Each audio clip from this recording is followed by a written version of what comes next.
Hello everyone, welcome to commerce classes. और आज हम प्रैक्टिस करेंगे एक और question regarding sales in difference point. So suppose we are given company X and Y sales, company X and company Y sell same product in the same market. Their budgeted profit or loss for the year is this. X company की sales दे रखी है 10 rupees per unit पे, 2 lakh rupees की sales है। सो 2 lakh rupees का मतलब इनका level of activity, number of unit कितना हो गया, you can solve it 10 rupees per unit के अकॉर्डिंगली। 20,000 यूनिट्स यहाँ पे लेवल ऑफ एक्टिविटी है और Y का है 25,000 यूनिट्स। ठीक है ना। वेरिएबल कॉस्ट दे रखी है और फिक्स्ड कॉस्ट दे रखी है। सो आपके वेरिएबल कॉस्ट पर यूनिट कितनी हो जाएगी, 8 रुपीज, क्योंकि 20,000 यूनिट्स पे आप वर्क कर रहे हो। यहां पर वेरिएबल कॉस्ट कितनी है, 6 रुपीज। 1,50,000 है ना टोटल और यूनिट्स है 25,000। ओके, फिक्स्ड कॉस्ट है 20,000 एंड 70,000। तो इनका इंडिविजुअल जो एनालिसिस है वो क्या कहता है कि एक्स कंपनी की वेरिएबल कॉस्ट ज्यादा है बट फिक्स्ड कॉस्ट कम है, और वाई कंपनी की वेरिएबल कॉस्ट कम है लेकिन फिक्स्ड कॉस्ट ज्यादा है। तो इसमें ये दोनों एक दूसरे को कॉम्पनसेट कर रही होंगी। Higher variable cost will be compensated by lower fixed cost. तो हम डायरेक्टली नहीं कह सकते हैं कि ए कंपनी, एक्स कंपनी हमेशा बेटर है या वाई कंपनी हमेशा बेटर है, क्योंकि हमें नहीं पता हम किस स्टेज पे काम कर रहे हैं। जो हमारा लेवल ऑफ एक्टिविटी होगा वो जज करेगा कि आपकी जो हायर कॉस्ट है वो यहाँ फिक्स्ड कॉस्ट में जो आपको बेनिफिट हो रहा है 50,000 कम का, तो कितना ये वेरिएबल कॉस्ट को कवर अप कर सकती है। अकॉर्डिंगली मैनेजरियल डिसीजन लिए जाते हैं। सो लेट अस सी। अब हमें क्या करना है, पहला स्टेप है हमें कैलकुलेट करना है पीवी रेशो। तो पीवी रेशो के लिए हम क्या करते हैं, हमें पहले लिखने होंगे इसमें सेल्स लेस वेरिएबल कॉस्ट और हम कॉन्ट्रीब्यूशन सॉल्व करते हैं। अब क्योंकि हमें पर यूनिट इंफॉर्मेशन भी दे रखी है तो हम पर यूनिट में भी कर सकते हैं और टोटल में भी कर सकते हैं। So up to us. तो हमें टोटल दे रखा है, मान लो यहाँ पे 2 लाख रुपीज, इसका दे रखा है 2,50,000 रुपीज, सॉरी, और वेरिएबल कॉस्ट दे रखी है 160 एंड 150। ठीक है। और पर यूनिट अगर इंफॉर्मेशन हमें लिखनी हो तो 10 रुपीज, 8 रुपीज, 10 रुपीज, 6 रुपीज। सो कॉन्ट्रीब्यूशन हो गया 2 रुपीज पर यूनिट, यहाँ पे हो गया 40,000 रुपीज का, यहाँ पर हो गया 4 रुपीज पर यूनिट और अमाउंट हो गया 1 lakh rupees. Less fixed cost अगर हम सॉल्व करें प्रॉफिट, तो यहाँ पर है 20,000 और यहाँ पर कॉस्ट है 70,000, giving us a profit of 30,000 for Y company and 20,000 for X company. ठीक है ना। तो ये हमने स्टेटमेंट रिवाइज कर ली एज पर अवर रिक्वायरमेंट। अब हमें पहली चीज क्या कही है, कैलकुलेट पीवी रेशो।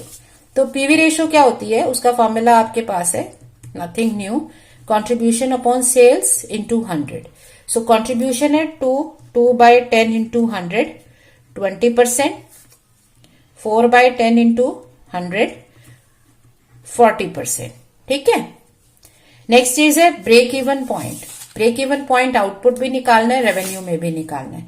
तो break even point in terms of units क्या होता है आपका, fixed cost upon contribution per unit. तो यहां फिक्स्ड कॉस्ट है 20,000, कॉन्ट्रीब्यूशन पर यूनिट है 2 रुपीज। तो यूनिट्स में ब्रेक इवन पॉइंट आ गया 10,000 यूनिट्स। यहां आ जाएगा फिक्स्ड कॉस्ट है 70,000, कॉन्ट्रीब्यूशन है 17,500 यूनिट्स। और अगर आपको ब्रेक इवन पॉइंट रुपीज में या सेल्स में निकालना है तो fixed cost upon PV ratio, या इसको सेल प्राइस से मल्टीप्लाई कर दो, up to you. So upon 20% ये हो गया 1 लाख रुपीज। यहां हो जाएगा 70,000 अपॉन 40%, 1,75,000 रुपीज। अब नेक्स्ट क्वेश्चन क्या कह रहा है इसका part, which company is likely to perform better in times of rising और फॉलिंग डिमांड। ओके, तो कौन सी कंपनी अच्छा परफॉर्म करेगी in times of rising demand and in times of falling demand, तो ये हमें देखना है। तो अगर हमारे प्रोडक्ट की डिमांड बढ़ती है तो जितनी ज्यादा सेल होगी तो हमें कौन सी कंपनी ज्यादा प्रॉफिट देगी, वो कंपनी ज्यादा प्रॉफिट देगी जिसका पीवी रेशो ज्यादा है। तो क्योंकि आपकी बी कंपनी की पीवी रेशो ज्यादा है तो यहां पर आप ये कह सकते हो कि next company Y company is better because it has higher PV ratio. तो ये हमारा एक जनरल सा क्वेश्चन है, हमें इसमें कोई मैनेजरियल डिसीजन नहीं लेना, तो हम सीधे लिख सकते हैं कि इसकी रेशो ज्यादा है तो ये बेटर है। और डिमांड अगर गिरने लगती है तो इन दैट केस हम ब्रेक इवन पॉइंट पे वर्क करते हैं, क्योंकि इसका ब्रेक इवन पॉइंट कम है एक्स कंपनी का, तो यहां लिख देंगे X company will perform better as it has lower break even point. इसका ब्रेक इवन पॉइंट कम है तो ये बेटर रहेगी, क्योंकि डिमांड गिरते गिरते गिरते अगर 10,000 यूनिट पे भी आ गई तो भी यहाँ पे प्रॉफिट होने वाला है, जबकि यहाँ क्या है 17,500 ब्रेक इवन पॉइंट है।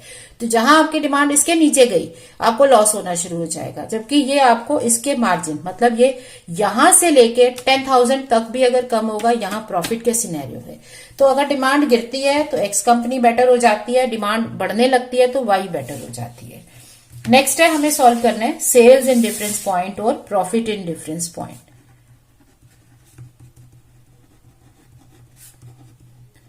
तो ये कितना है, ये किसी एक कंपनी का नहीं है, ये दोनों का कंपैरिजन है। So change in fixed cost upon change in contribution और चेंज इन पीवी रेशियो, दोनों तरह से कर सकते हैं। तो अगर मैं यूनिट्स में सॉल्व कर रही हूं सपोज, तो चेंज इन फिक्स्ड कॉस्ट या डिफरेंस इन फिक्स्ड कॉस्ट कितना था, डिफरेंस था 50,000 का दोनों में, ठीक है। तो ये डिफरेंस वर्ड भी आप लिख सकते हो यहां पर बेसिकली, क्योंकि चेंज हो नहीं रहा है तो difference he, upon difference in contribution, तो 2 और 4 डिफरेंस हो गया 2 रुपीज का।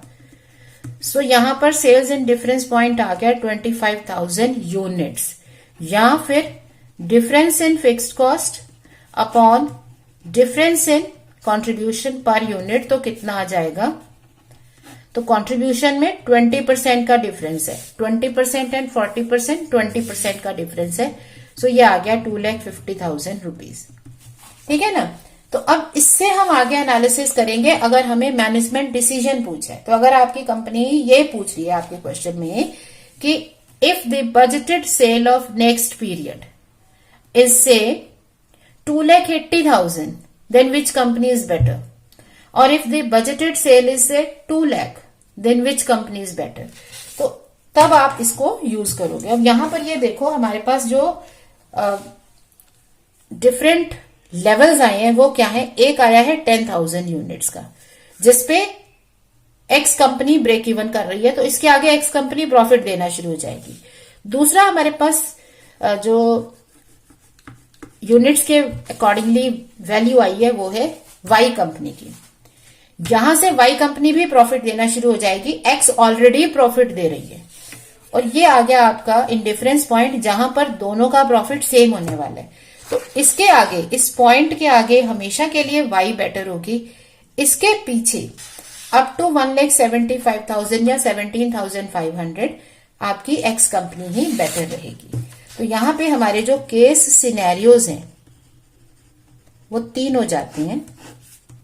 If your sale falls below higher break even point जो था 17,500, अगर इसके नीचे सेल जाती है तो company with lower break even point is better. दूसरा है अगर आपका सेल्स जो है वो 1,75,000 रुपीज या 70,500 यूनिट से ऊपर तो है, लेकिन अभी भी आप ये जो तीसरा लेवल है यूनिट्स में इसको अभी एक क्रॉस नहीं कर पा रहे हैं, तो उस केस में क्या है, क्योंकि अभी आपका सेल्स इन डिफरेंस पॉइंट नहीं आया, तो यहां पर अभी भी company with lower fixed cost and break even point is better. आप इसमें कैलकुलेट करके दिखा सकते हो कि ये कंपनी अभी भी बेटर और ज्यादा प्रॉफिट देगी। तो इन दोनों केसेस में अभी एक्स कंपनी ही बेटर रहेगी। हाँ, अगर आपकी सेल बढ़ के इस 25,000 यूनिट्स के टारगेट को कवर कर लेती है, इससे आगे चली जाती है, तो फिर आपकी जो कंपनी है जिसका हायर पीवी रेशो है वो बेटर होने वाला है, तो तब आपकी वाई कंपनी बेटर है। आप इसमें अब एक you can practice question here आप ले सकते हो। सपोज सेल्स इसके बीच में 20,000 यूनिट की सेल लेके देखो कि 20,000 यूनिट की सेल पर कौन सी कंपनी ज्यादा प्रॉफिट दे रही है। दूसरा 25 से ऊपर की सेल लेके देखो कि कौन सी कंपनी आपकी ज्यादा प्रॉफिट दे रही है। तो अगर सेल है आपकी 20,000 यूनिट्स, ये हो गई सेकेंड केस। और अगर है आपकी सेल 30,000 यूनिट्स, तो यहां आप अपने वीडियो को पॉज कर सकते हो और आप चेक कर सकते हो कि ये जो हमने डिसीजन लिए ये ठीक है या नहीं। ठीक है, तो आप पॉज कर सकते हो, मैं कंटिन्यू कर रही हूं। सो अगर आपकी सेल है 20,000 यूनिट्स, तो एक्स और वाई कंपनी का क्या सिनेरियो होगा।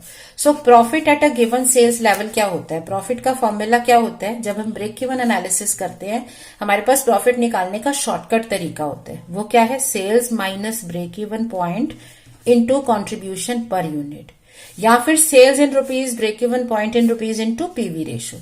तो एक्स कंपनी में क्या होगा, सेल हो गई 20,000, इसका ब्रेक इवन पॉइंट था 10,000 यूनिट्स, ठीक है, और इसका कंट्रीब्यूशन था 2 रुपीज पर यूनिट। तो 20,000 रुपीज कमा रही है ये आपके लिए। यहां वाई कंपनी क्या कर रही है, आपकी सेल्स है 20,000 यूनिट्स, ब्रेक इवन पॉइंट है 17,500 यूनिट्स। ओके, ये आपको 4 रुपीज कमा के देगी, कंट्रीब्यूशन 4 रुपीज पर यूनिट है, लेकिन ओवरऑल इसका प्रॉफिट कितना रहा, 10,000। दैट मीन्स अभी भी जो कंपनी आपके लोअर फिक्स्ड कॉस्ट पे है, लोअर ब्रेक इवन पॉइंट पे है, वो अभी भी बेटर है। क्यों, क्योंकि इसकी जो फिक्स्ड कॉस्ट कम होने से जो आपको फायदा हो रहा है प्रॉफिट में, वो आपके हायर वेरिएबल कॉस्ट अभी भी उस तक नहीं पहुंच पाई है। ठीक है, तो अभी भी आप फायदे में ही हो, तो इसलिए ये आपको प्रॉफिट दे रही है। जबकि यहां पे आपका पीवी रेशो कम होने, जो आपके पीवी रेशो ज्यादा है, मतलब वेरिएबल कम है कॉस्ट, उसका फायदा इतना नहीं हो पा रहा कि जो आपकी फिक्स्ड कॉस्ट ज्यादा है उसको कवर कर पाओ। ठीक है, तो अभी भी आप इससे कम प्रॉफिट पे हो। जब आप इस इंडिफरेंस पॉइंट से ऊपर उठ गए, मतलब आपने 30,000 यूनिट्स की सेल कर दी, तो यहां पर प्रॉफिट कितना हो जाएगा, 30,000 यूनिट्स में से 10,000 यूनिट्स ब्रेक इवन पॉइंट काटा तो 2 रुपीज पर यूनिट के अकॉर्डिंगली 40,000 रुपीज का प्रॉफिट मिल गया। यहां क्या होगा, 30,000 में से 17,500 यूनिट्स का ब्रेक इवन पॉइंट काटा और आपको 4 रुपीज पर यूनिट के अकॉर्डिंगली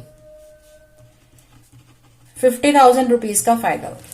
तो यहां पर क्या सिनेरियो हो गया, क्योंकि आपकी वेरिएबल कॉस्ट यहां कम है, पीवी रेशो हाई है, तो वो जो वेरिएबल कॉस्ट कम होने का या पीवी रेशो हाई होने का जो फायदा था, उस फायदे ने आपकी हायर फिक्स्ड कॉस्ट को कॉम्पनसेट कर दिया है और आप उससे ऊपर उठ चुके हो।